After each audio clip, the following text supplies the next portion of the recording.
Vamos a ver ahora los tipos de escenario que existen. Tradicionalmente se pueden dividir en tres, dependiendo de la ubicación del público con respecto a los actores. Empezamos con el escenario de proscenio.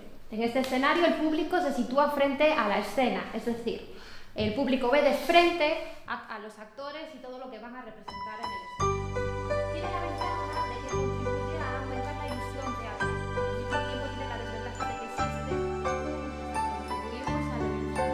Sin embargo, tiene la desventaja de que el público está muy lejos de los actores, a cierta distancia.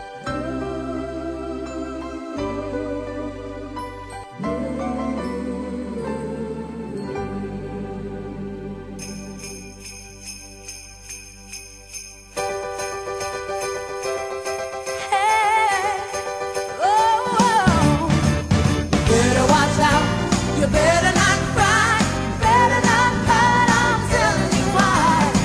Santa Claus is coming to town. Santa Claus is coming to town.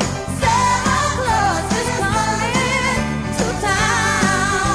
Yeah.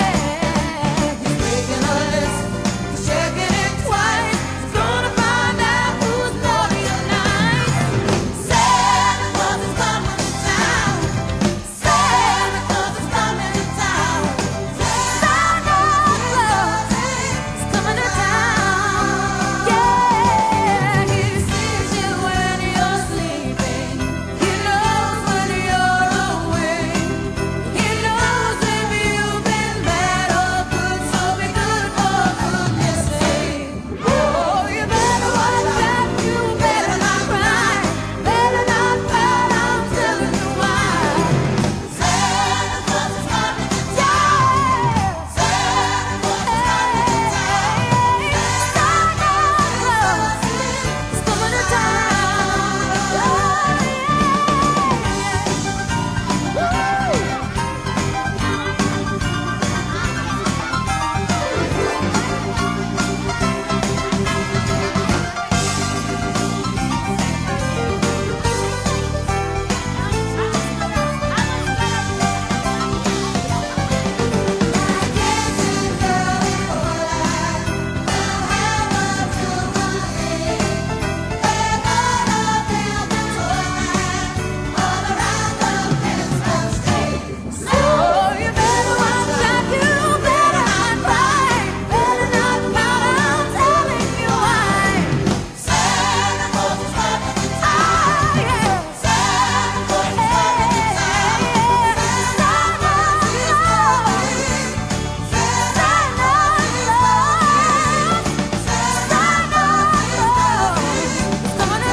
¡Despierta!